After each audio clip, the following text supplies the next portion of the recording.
everyone. Welcome back to What's the Rate, the show where we get into the raw and realness of pursuing creative success as a self-funded, self-produced artist in your 20s in New York City.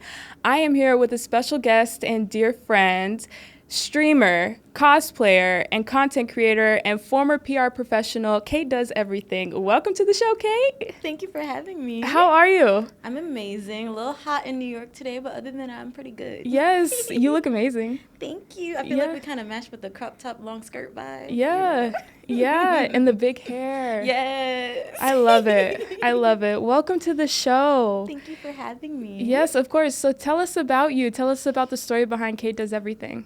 Well, I'm Cait, and I do everything. I feel like that name came from like me shifting into content creation. My Instagram name was literally CaitDoesPR before I started making content. So I used to work in PR, and I've done PR agency side for a small film studio where I met you. And after that, I ended up at a cosplay convention where I realized I needed to be a content creator, and that's pretty much the rest was history. Wow. Yeah, truly a multi-hyphenate in every sense of the word. Cait, you are so just versatile, and it's so amazing, not only with the looks but also the bag and what you do, you know what I mean? So I believe you definitely have some gems and some game to sprinkle upon the What's the Rate audience. Yes, and I'm excited. So tell us about your college experience and transitioning into post-grad and real world and pursuing your career. So I graduated a semester early in December 2019, and I was actually studying abroad in Italy and came home 2 weeks before the pandemic got hit lockdown over there. Literally I would have been stuck in Italy if I didn't leave 2 weeks before. So that's how I graduated. Wow. I came back home. I didn't have a real graduation because once I got back home, I think my college shifted to virtual graduations for that May grad, and then they didn't have a real one until the following year that I could be a part of. But by that point, it didn't feel like my graduation anymore, so I didn't do that. But once I got home, I think I got my first job in March of 2020, and that was in PR, so I was working in my field. And I was at that job in the office for 2 weeks before we went remote. And then my first 2 positions, maybe 3, were completely remote after that. So I had a weird transition into the work life because of the time frame. Yeah. Yeah. So tell us about content creation and tell us about just your joy with that. I mean, I feel like, So the other thing I studied in college was screenwriting. So I had. Oh, yeah. Wait. Wait, do you remember that story, that script that you had me read? Wait, whatever happened to that? So I don't remember which one I had you read, but one of them got made. I don't remember which script I gave you, but what was the name of it? Parked. Parked got made. Okay. Were they on the bench? Yes. That one got produced, yes. Okay. So I made 1 short film so far. Basically, my major was public relations, and then I did a double minor in writing and film studies so that I could take screenwriting courses. And so I feel like my storytelling style kind of started there rather than when I started creating content, because basically the inciting incident of my content journey was I was literally, like I said, at a cosplay convention, and I was walking into the venue, and one of my friends sees this guy carrying these 2 box sets of one was One Piece and one was Demon Slayer, and she's like, oh my god, those are so cool, do you think he got those here? And I'm like, I mean, we could ask him, he's right there. So I go up to him and I'm like, hey, did you get those here? And he's like, no, I'm actually giving them away if you want to do an interview. And I'm like, bet. Oh, so wow. I do an interview, and then after it, he's like, what's your handles? You create content? I'm like, no.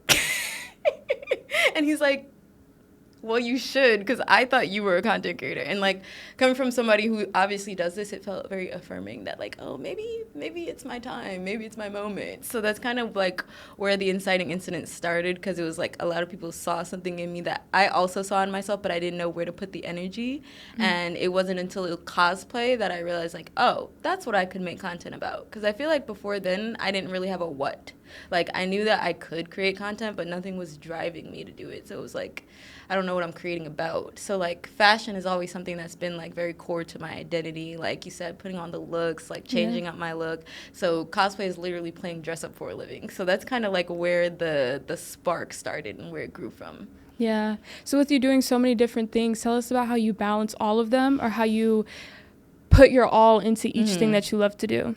I'm crazy. That's how. I feel like balance is not the word I would use to describe my work style, because once I started creating content, I was still working full time when I started, but then like there became a point where it was just like I'm not able to put the energy that I want to into content creation while having a full time job.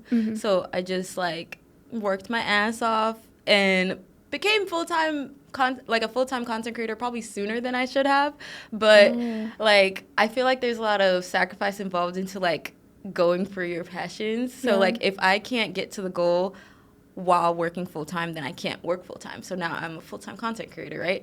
So I think I have been for almost 2 years now, and it wasn't until this year, 2025, that I would say that I'm like paid consistently. Oh, wow.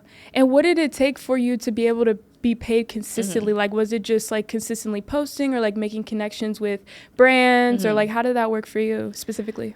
I think it's kind of some of everything. Like, for example, last year I spent my whole year being a digital nomad. I was traveling and just going across the country, hanging out with friends that I met along the way. So, like, that's a type of connection that you wouldn't necessarily consider a professional one, but those connections helped me travel the country and make professional connections. So I feel like the people you know, the people that you have friendships with, the people that you have, like, more work-type camaraderie with, like, all of those relationships matter a lot in how far you can go. And it really depends on, like, what you're aiming for and what you're striving for. But what it took to get consistently paid, I would say I've approached my content this year with a different type of consistency than I have before. I feel like I was consistent last year, but this year I have, like, a lot more intention behind it. And honestly, once it kind of got rolling, I feel like that's what did it, like, being consistent with intention. Like, for example, I went to a convention in May called MomoCon, and I was there for 3 days, maybe 4. I think I was there for 4 days. I made 2 weeks worth of content. So, like, I had 3 posts scheduled for when I got out there. Then all of the content that I made from there, I did 2 weeks worth of content that continued posting, and it led into another convention that I didn't go to, DreamCon, and people thought I was there because I was live posting throughout the whole time. So, like, when I say intention with my consistency, that's more so what I mean. And I think that's what started getting me paid. Wow. Okay, so tell us about your first, like, partnership and what that experience was like for you. Ooh, my first partnership was actually Fi-Fine. So they're a microphone company. So that's who I used for my podcasting mic. And then I noticed that they had like a streaming headset, and they just had like all the things that I could need. And I had already purchased their pod mic on my own, and I really liked it. So I hit them up. And I feel like a lot of creators lack a little bit of agency. Like, my first deal, I initiated. I hit up Fi-Fine. I was like, hey, guys, love your mics. Can I have one? And basically they gifted me a headset for streaming, and I had to make one piece of content in exchange for that. So that was the start of, like, my content, like, journey in terms of brand partnerships. But I know my first big paid deal was this year, and it's with a local dispensary uptown. And that one is bigger than most that I've had so far because it's a retainer situation where you get paid on a monthly basis because I'm their, like, content creator. So I would say that's probably, like, my biggest deal of this year. Okay, cool. So give us some advice that you have in terms of, like, honoring yourself, your values, your rate, contracts, agreements, things like that with being a freelance content creator. I think it takes a lot of balls. Like, I feel like because one type of partnership I don't like and I don't usually accept is affiliate or commission, because I consider myself a content creator. So you're paying me to create content. not to be a salesperson. And I feel like when it comes to like affiliate or commission based, that then it falls on you to like be pushing this link, and like whether I believe in the product or not, like I'm not selling that. I'm selling you content as the brand. So that's where I put my worth, and that's what I tell brands. So recently a brand hit me up. They make like those little card covers like for your credit card that like has like a cool graphic on it. Oh. And they hit me up and it wanted to be an affiliate based type of thing. And I was like, no thanks, but this is a great idea. I love the product. Like, would you be open to doing like an introductory gifting package where this is like a relationship where I make a piece of content for you. If you like it, then we can shift into something paid. And they said, that actually sounds great. We love the creativity that you brought to this, because we don't have a lot of people like reaching out to us with these types of ideas. Mm-hmm. So, wow. Yeah. Advocating for yourself. Yes. Yeah. So do you have like a package or a tier system that you offer like brands when you do ask them or they come to you? Yeah, I make a new one for every single brand. Oh, it's never the same. My rate is never the same. Okay, period. Because it depends on the brand, right? Yes, it depends on the brand, what they're asking for, how I align with the product. And I also definitely believe in like meeting a brand where they're at. So if it's like a small business, that might look a lot different than what I would charge a bigger business. And if they want rights to the content, if they want to hold on to it, different things like definitely always go into it. So I feel like my rate is always different. I just really love how you said that you were like, I can't pursue content creation full-time and work a 9 to 5. Mm-hmm. So I just think, obviously, like you said, it takes a lot of balls to do that, but I just want more about that, like, because it's what a lot of artists want to do, right? That's like usually where people are stuck at, is like, I gotta survive, but I also have a passion. So give us more on that. When was the moment where you were like, listen, I'm ready to just jump? Honestly, I didn't jump. I got pushed off. So the way that my journey happened, like, I literally became a full-time content creator because my contract was up with the film studio. It was up on the 15th of August. I'll remember it always. And I was like, well, shit, I guess this is how I start full-time content creation. So that's literally it. I didn't really make the choice. I said, well, I guess if not now, then when? This is it. Yeah. Oh my gosh. Wait, so first of all, I remember you telling me about this. Yes. So how... Please. What am I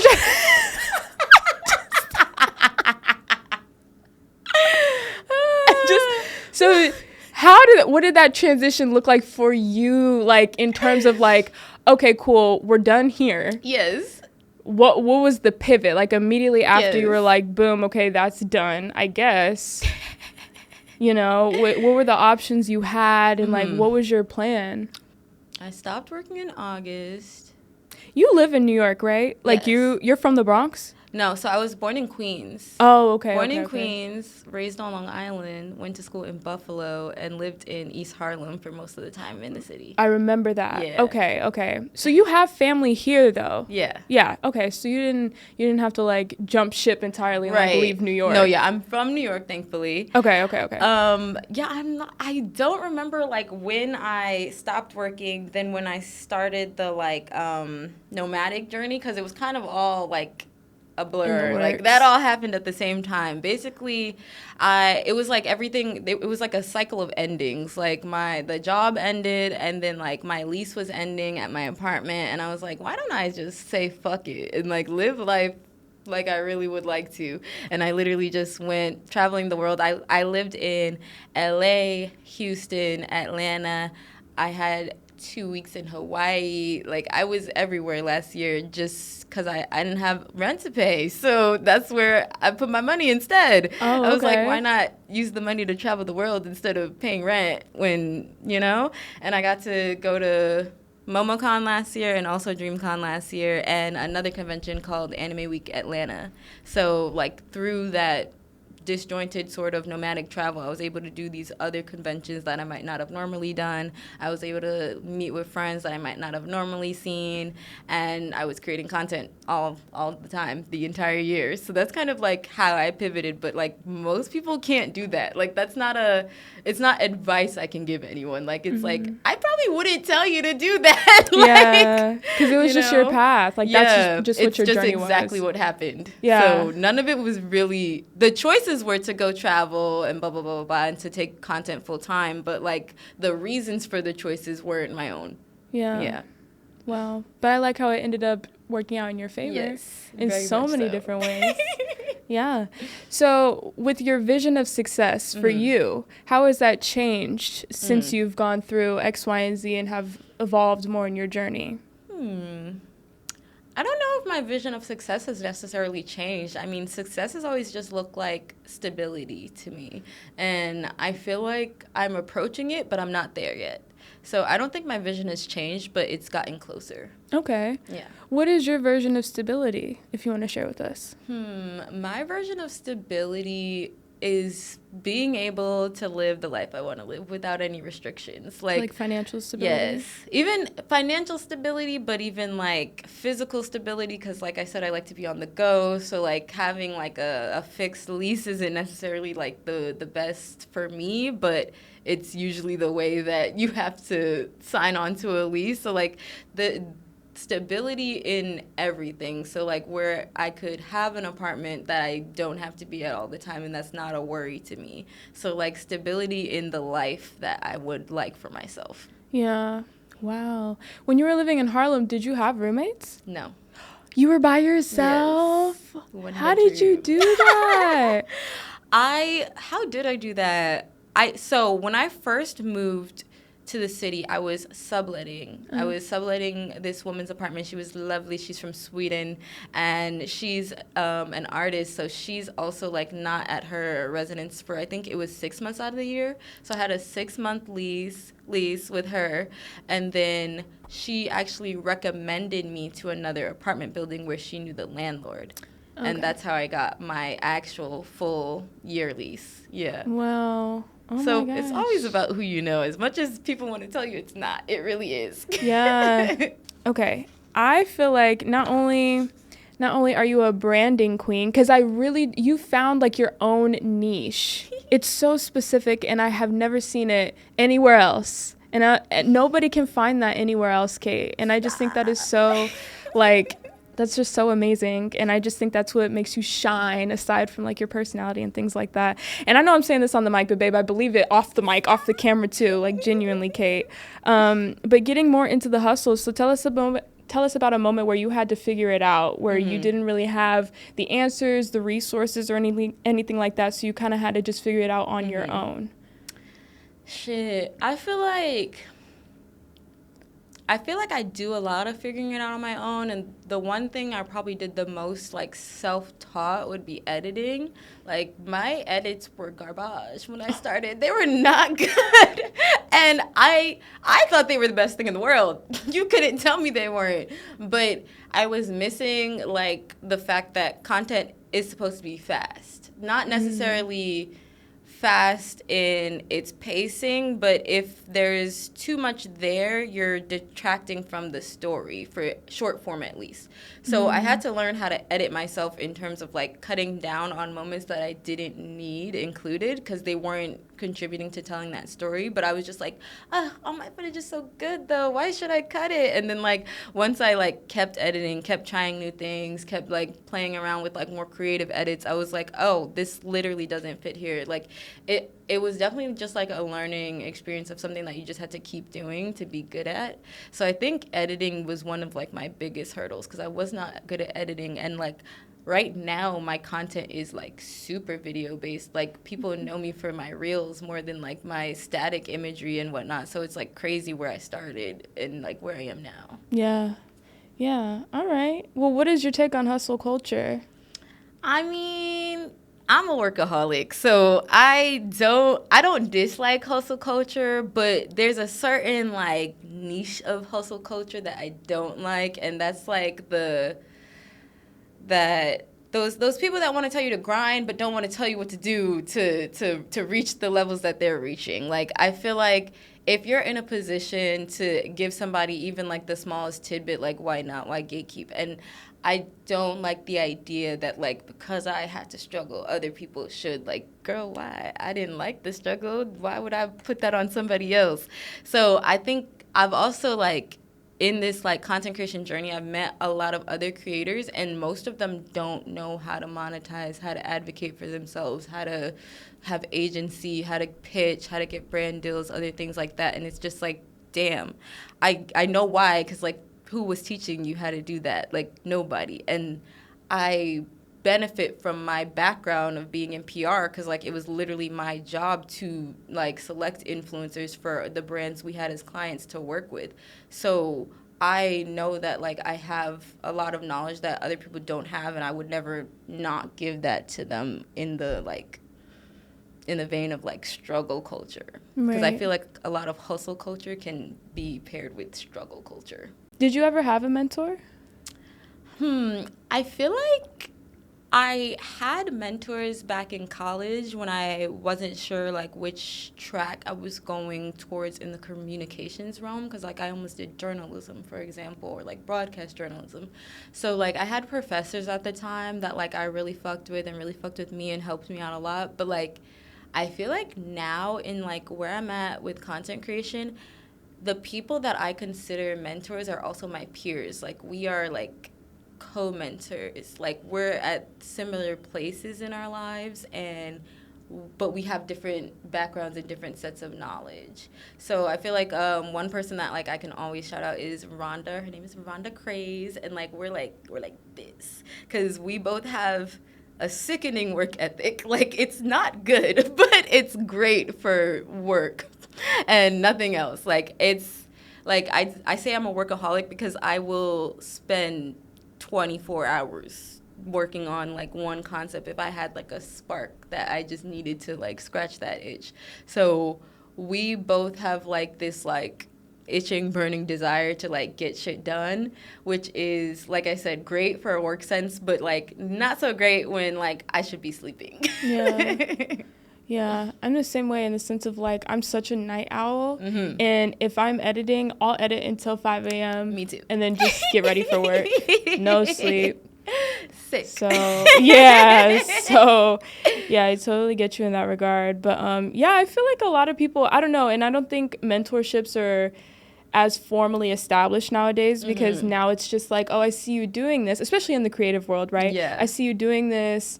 Let's get coffee or let's hang out. Yeah. Or matter of fact, like, we'll both be at the same event or something like that, where it's a lot more personable and organic, exactly. right? But yeah. So do you want to touch on your streaming life? Sure. Yeah.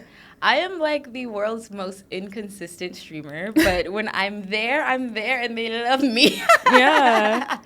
I started streaming, I think, like, I think I started streaming around the same time I, like, went full time.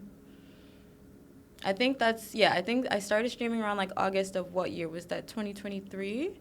And then I became a Twitch affiliate by my birthday, so, like, April 2024. Was that last year?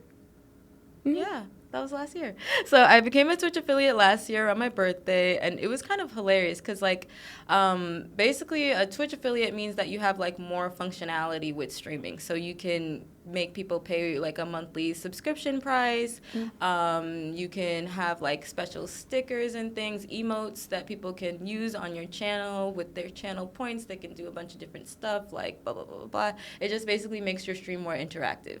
But they don't give you that functionality until you have, like, proven a set of criterias. And I think you have to have 3 average concurrent viewers, so, like, 3 people sitting in the chat at all times. You have to have streamed for 7 days, like 7 separate days, and then you have to have streamed for 8 hours total. So I was like, hey, I mean, listen, I don't know. It feels like they said I only need 7 days of streaming, 8 hours, 3 views. I can do that in 7 days, right? And that's what I did. Wait, so 8 hours like straight Total. through? No, not Oh. straight through, just total. So like say I streamed Monday, Tuesday, Wednesday, Thursday, like I just need to have streamed an hour during each of those days to add up to 8 hours. Oh, okay. And usually the part that people struggle with is that 3 concurrent viewers. So I literally told my friends, I was like, hey guys, I'm trying to get affiliate. What shift do you want to pick up? Like, when are you available to tune into my stream? Like, and everybody told me what times they were available. I was like, okay, so I'm streaming at this time because 3 of you can be there. I'm streaming at this time because 3 of you can be there. And that's what I did. I feel like I've met a lot of people who weren't able to get like affiliate in like a quick time frame or anything. And I was like, I don't have time. Like this is the amount of time I have for this, and that's all I can commit to this. And that's what I did. It was hilarious. I was like, oh, this is really happening. And then it was so funny because right before I hit affiliate, because basically my whole thing was like, guys, all I want for my birthday is to be a Twitch affiliate. I remember that. So that's literally how I mapped it out. I was like, okay, if we start April 1st, my birthday is April 9th, 7 days, we can make something, we can make some arrangements. So that's what I did. And by the 6th day, I was like, ooh, WrestleMania is streaming. Why don't I stream WrestleMania? And at the time, I had just started Twitch streaming, so I didn't know anything about DCMA copyright. So I was not allowed to stream WrestleMania. Yeah. But I streamed WrestleMania for over an hour and had 42 viewers. And I gained a bunch of followers. And then at the like hour and a half mark, I want to say, everything shut down. The whole stream just cut off. I get an email saying like, you have violated copyright claim, blah, blah, blah, blah. And I was like, oh, okay. And then I'm like reading the email and it was like, you got to go to copyright school. And I'm like, wait, what's that? And I essentially had to do like a little training on copyright. And that first strike was wiped off my record because I didn't know any better as a new streamer. And that never happened. I was banned for 48 hours. I come back after that 48 hours and do my one stream, which was on my birthday. Following night, they sent me an email, you got Twitch affiliate. Hey. So sometimes it pays to break the rules. I don't know. Wow. Okay. No, I love that story. Like, I'm just a girl. What the hell? No, literally. No, I love that. Wow. Do you have a vision for yourself? Do you have like an end picture for you and who you want to be? I don't know if I have an end picture, but there's like a sprinkling of like different types of goals that I feel like will make that full version. I want to be at more movie premieres, red carpets, and things like that, because I feel like that very much blends my worlds of like coming from a screenwriting background to like content creation and being like spotlighted. I definitely want to do more conventions. This coming year, I'm trying to go to TwitchCon. I feel like you're so good at networking because you're outside. Yes. So tell us about community, what that means to you, and if you believe that the current community you have aligns with the values you hold for community. Oh, that's a great question. Community means a lot to me. Like, I feel like having people who you can show up for and can show up for you is like very, very important. Like, whether you're a creative, whether you're just a girl, like I feel like that's like just something you need.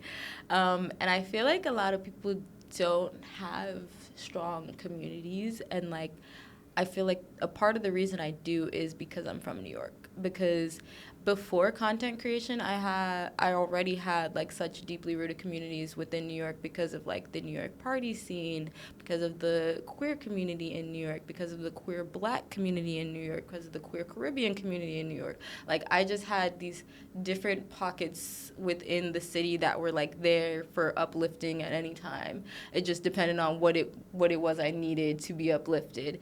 So I feel like that's like where I got my roots in like forging communities that are like outside of like a traditional friend group or anything like that. And then when I started to attend these conventions, my network became like what's that called? Nationwide. My network became a lot like bigger because I was able to meet people in different states that I hadn't been to before and stay in contact with them after the fact, whether we made content at that event or we did like a virtual collab or whatever it is. Like, we're staying in touch, we're staying in communication.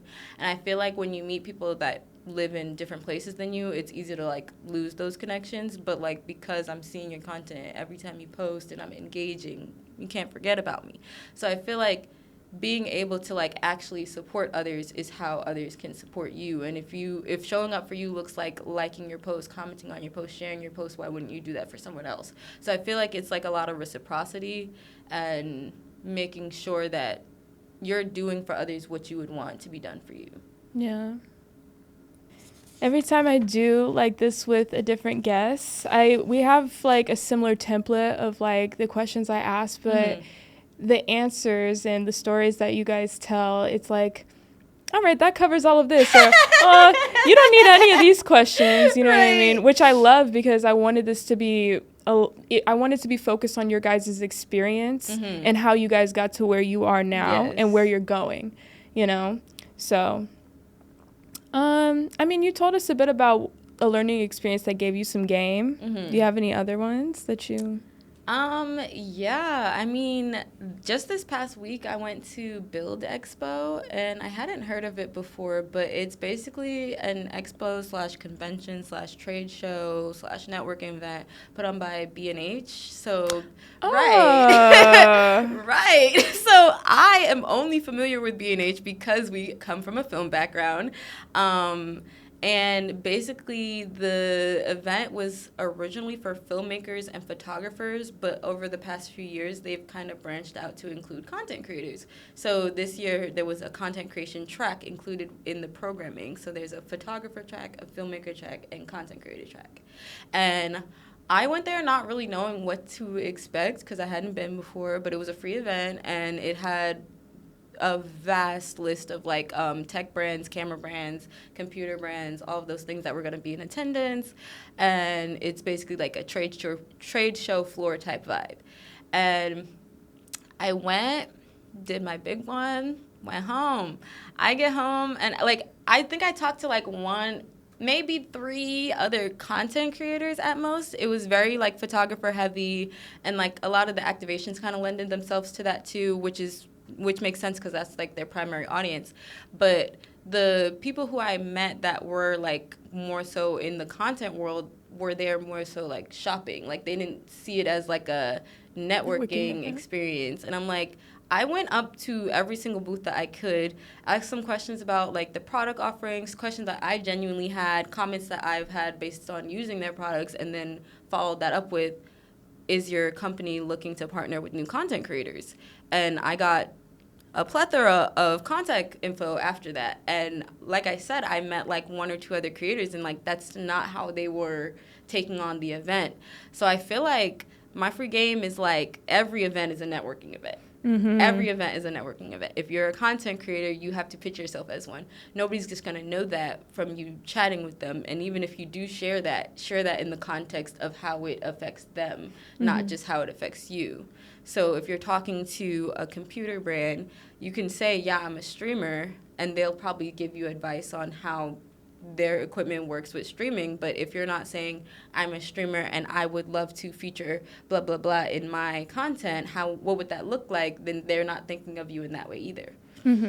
Yeah, I heard we had a client here who said, always give people something that'll make it easier for them. Yes. And that's the best way to network, is being a solution. Yes. So, yeah. I literally had like a little QR code with my business card that they scanned. It popped up. They were like, everybody was like, oh, I should have one of these. I'm like, right. The hi, hello? Yeah, I think mine is, what's it called? Type card. Oh, okay. But I've heard of hi, hello. All of them are really good. Like, they pretty much just put all your information into one little card that's like a screenshot size, and that goes right over to the person. So it's like, it doesn't only make it easier for them, but they like recognize you as like being one step ahead.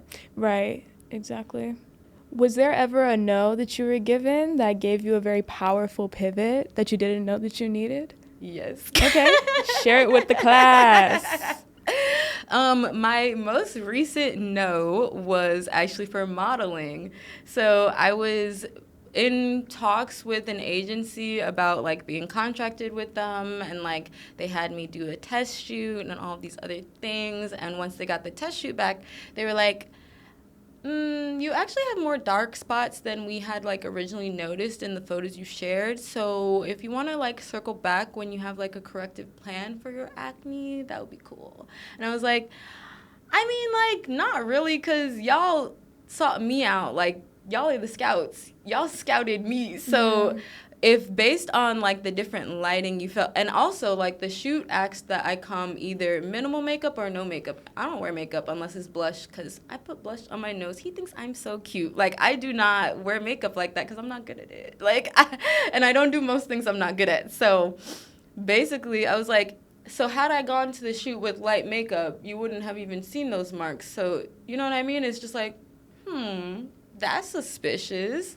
So I pivoted, made a little post. I was like, I'm not a signed model yet. Because, and then I told my little story, and everybody loved the post. And I ended up getting an esthetician because of it. Period. Come on. Right. Wow. Okay, to be transparent, and I'm not trying to block no opportunities or anything, but as of right now, and just with my experience with these like big agencies, they just haven't been the most like organic or like, what is the word? Like fair and like raw and real. Like it just, I've been turned off by it. I feel like I agree. And like, and obviously not everybody can be a model or not. I mean, everybody can, but like, you get what I mean? Not everybody's going to be accepted by these super big name brand agencies, right? But I just feel like, like I said, in my experience, the way that they've handled like models, I just don't like it. And it's not even a matter of being exclusive. It's just more so of like how they go about treating everybody before they make the selection. Yes, and then how they execute the selection. Yes, that part. So, oh my gosh. And when I saw you there at... Yeah. Did you get in? Dude, me and my mom stood in that line for 5 hours, right? 5 hours. We saw the door. So I'm like, this is hope. Right. Like, you know what I mean? Found out they were letting people in through the side the entire time. That's why the wait was 5 hours. Right. And the girl was like, okay, we're going to just take pictures of you holding up your thing. Yeah, that happened to me on another casting too. They came outside and were like, okay, we're just going to get... Dude. She was like, and my resume had my picture on the back of it. And she was like, I feel like we don't need to take... I was like, I waited 5 hours in this line. You going to take my damn picture. Okay? Yeah. But like I said, just the way they execute... Dude, you're letting people in through the side. Right. And you have a line of people that... And people fly out for these things. Yes. A lot of people fly out for these. Yeah, so... Anyway, I'm going to keep doing my shoots with my photographers that I like, and I'm going to post them, and I'm going to make images that I like, may the best agency win, and may I attract an agency that is aligned with me. Because you will. Thank you. But, yeah, so I agree with you. And also just, like, being proactive in creating the content that you want to be in. Yes. You know, and I feel like that's such a big thing. Yeah, and I feel like you're stellar with that. Like I said, you have a niche, you have your own style, and I just think that that's been helping you flourish. I mean, you know. And I feel like my style is rooted in me, like in authenticity, and that's why it's easy for me, because I'm not trying to fit into any box. And I think that's why I went with the name Kate Does Everything, because I didn't want to fit into any box. Like at any point in time, if I want to focus more on my film, that's what I'm gonna do. If at any point in time, like I'm focusing more on cosplay, that's what I'm gonna do. And like people come to my page knowing what they're signing up for, because it says she does everything, girl. Like what could we find here? I'm not even sure. And then you stick around to find out. And I feel like creating the content that you want to be in is such an important thing to say when it comes to wanting brand deals, because like I can't say I want to work with, I don't know, let's say a water brand, I'm never seen drinking water. Like, you know what I mean? Like, it's like I was able to make that first connection, for example, with Fi-Fine, because I told them, I already use your mic. It's in my content. You can see it there. Like, if I want to make new connections, I have to go out and make the content first. So if today I decided I wanted to partner with a sneaker brand, I got to make sure I go make some fire content that, like, focuses on sneakers and then post that before I'm, like, reaching out to a brand to tell them what I can do. Because do they know that I can do that by looking at my page right now? No. Yeah. Do you have any advice for sensing scams? Yes. You know, being freelance, self-represented, you know what I mean? Making decisions for yourself with affiliation and partnerships. So how do you sniff out a scam? I feel like number one scam when it comes to like getting inbound emails is if it's just at a regular Gmail address. Because all of the people who reach out to me for brand deals are at like the official brand at name, or if it's like their agency name, or even like one of the different like creator platforms as like the thing. But like if it's just a regular Gmail, it's typically not valid. I think I received maybe one from like a regular Gmail, and that was like a connection that I physically made, so I knew it was the person that it was, you know what I mean? So I feel like that's the number one tip. And then like the most scammy emails kind of look scammy. Like they say weird things and it's always repetitive and it looks exactly the same. Like there's like this one scam that like every company has been attached to. It's like, we'll send you 10 items for $3,000 and you are under contract for 12 months, and it's like something like that. And I've gotten that same email like 10 times from different, like with different companies attached to it. So I feel like scams are like, at least over email, they're usually kind of easy to see as fishy. In the DMs, I feel like those are also easy to see as fishy too, because you can see exactly what the page they're attached to is. Yeah. And I know like for some people it might go without saying, like some people it's easy to fish these things out. But I've heard so many stories of people who fall for these things. And I'm like, damn. So I just wanted to say this for some of our viewers who might not, you know, have experience. It definitely takes like a little bit of like the same way I'm saying everything has a learning curve. Like that discernment definitely takes a learning curve. So it's just like, if that was your first ever email that you received as like an inbound, you would be like, well, this looks legit to me. So I think, like I said, like that repetition is usually always present, like within that, even the first email. So I feel like that's a good tip to remember. What else can I ask you? Come on, vocals. Well, she's been doing her lessons every week. Period. So do you have any projects or anything that you're excited about that are coming up? Ooh, projects I'm excited about, probably Yas Fest. So that is essentially what started as a party series for me to center Black and queer and femme cosplayers. But it always at its core was going to be a convention to me. So right now I'm working on turning that into a convention for 2026. So that's probably my biggest project that I'm working on. Yeah. How do you go about securing these venues for these type of situations? So there's a few different ways. I feel like some of the parties that I've hosted has been like a collaborative thing where like one of the other partners has already gotten the venue. And then when I want to do my own research for venues, I start based on where I want the event to be at, like Manhattan versus Brooklyn. And then I usually don't start with like regular venues. I try to start with local businesses, like Black owned specifically. If I know like that venue typically puts on events, I will go to their website, and they usually have like an event inquiry form, and some companies even have like a rate card on their website where you can like preview what the venue would cost. But I think in general, there's like a couple of different websites and platforms to like search for venues within New York. I think one of them that I used before is Blaze, and then there's one other one. And then for like shoots and smaller things like that, I tend to use like Peerspace or Gigster. Oh, we could talk about negotiation. We can definitely talk about negotiation. I feel like that shit is hard, but I'm so good at it. Yeah. So talk to us about negotiation. I feel like negotiation at its core starts with knowing what you want. Right. So, for example, like within like getting brand deals and stuff like that, you are going to pitch people and you are going to get inbound requests of people wanting to work with you because they see what you can do. And in both of those instances, you guys both have an idea of what you want out of the partnership. You like understand who the brand is, they understand who you are. Now, what can you do for each other?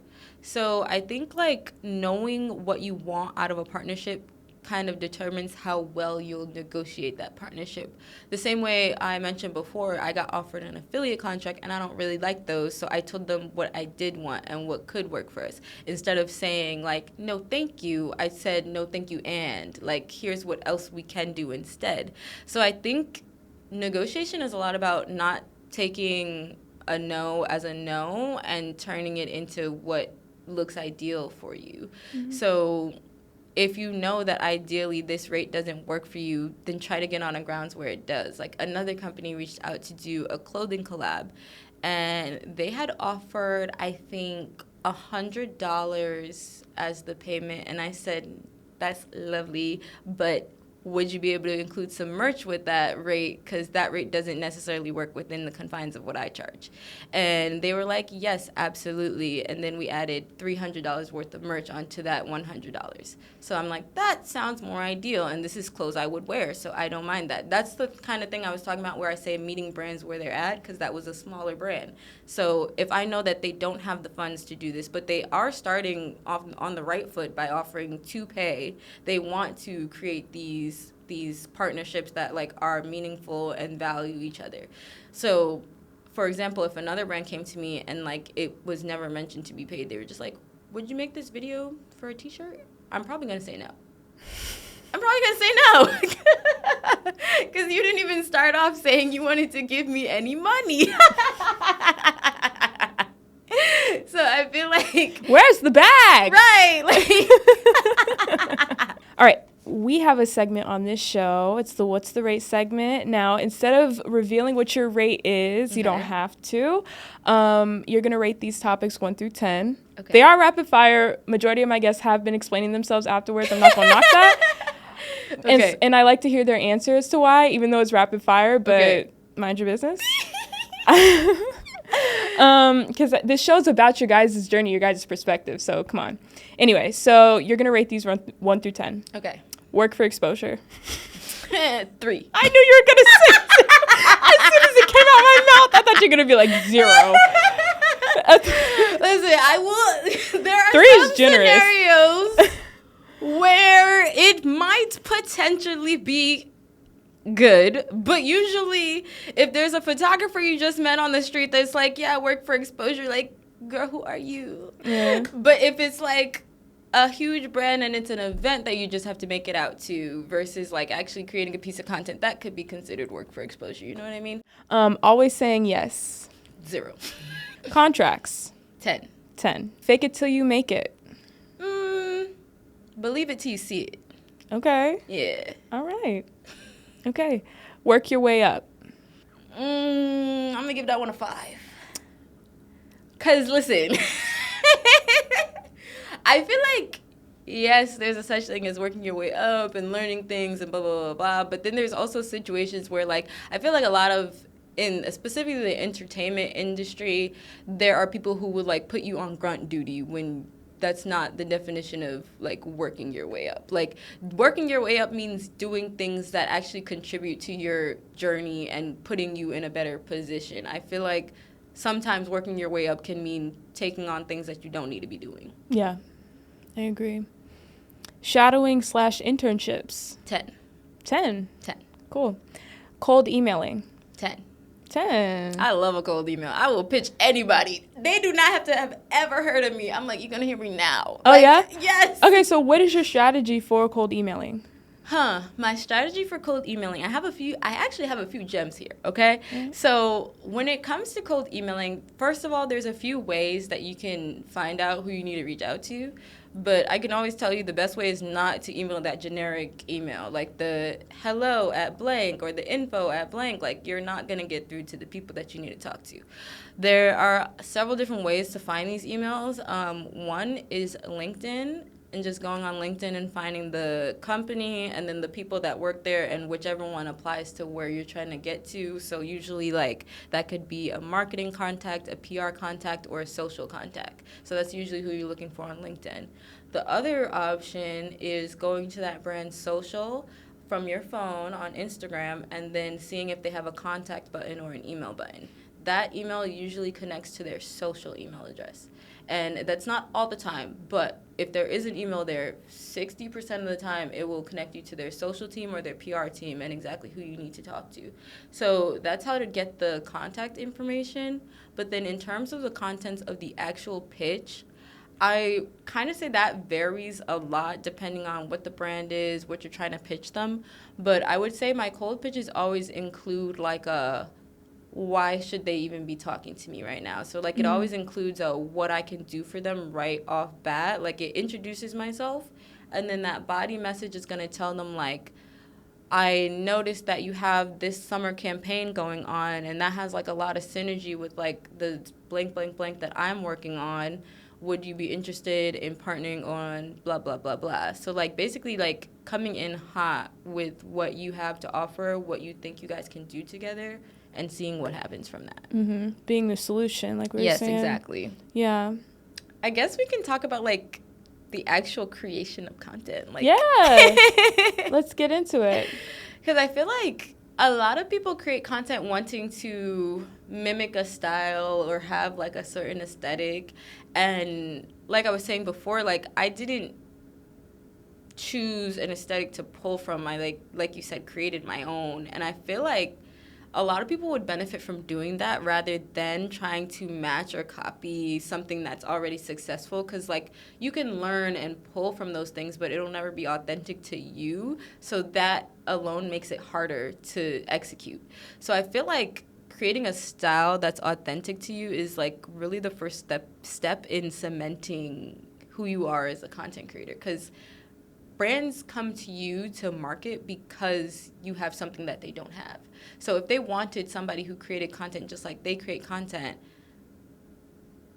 they could find that a lot easier. You know what I'm saying? Like they're looking for that wow, that's something that they actually need to pay for because they can't get it if they don't outsource. So I think that like being your most authentic version of yourself and having that weaved into how you create content is like a tip that I don't see utilized enough, I feel. Mm-hmm. Yeah. So when you go to create your videos, what's your process? I feel like it depends a little bit. I have like different styles of videos and different content buckets. I feel like, for example, I mean, my creative process really starts way before I make the video. Because, like, let's use like MomoCon for an example. I planned out every single piece of content that you guys saw posted. Like all of those were like written in my little Notion, like way before, like, and they're written out with a shot list, like it's a film. Yes, like I have shot lists for all of my videos, because if I don't do that, I risk forgetting a shot. And now that was an event that I traveled to, so it can't be replicated. So the things that you have to think about when like creating these pieces of content is like, what would make this easiest for me in the long run versus like quickest for me right now. So like if recording this take 3 times just to make sure I have 3 different angles is what I have to do, then that's what I'm gonna do. But if I didn't write that down, I might not do that. So writing everything down keeps me super organized and actually gets my content produced, and like that's really the only way I can for sure say that the video will get made is if I write it down. Otherwise, I don't really create like content on the fly. Like there might be videos and footage and things that I repurpose for a new idea once I have it because it didn't get used. But in the moment, I usually have like a very specific plan for like what I see my content being used as, what I see it doing. So like that all starts with like a brainstorming little session for me. So how do you determine your shot list and what shots you want? I feel like usually I have a story in my head and I know what I want it to look like. So I'm like, what shots do I need to do to pull this off? Okay. Yeah. Wow. That was an innovative like approach. Like I said, I've never heard of that before. So sprinkle, sprinkle. Sprinkle, sprinkle. All right, Kate. So yes, you can find Kate on Kate Does Everything. Check her out. She's amazing. She's unique. She's niche, and she's vibrant. Thank you guys so much for tuning into another episode of What's the Rate. I'm your host, Breon Lyons, and we will see you on the next episode.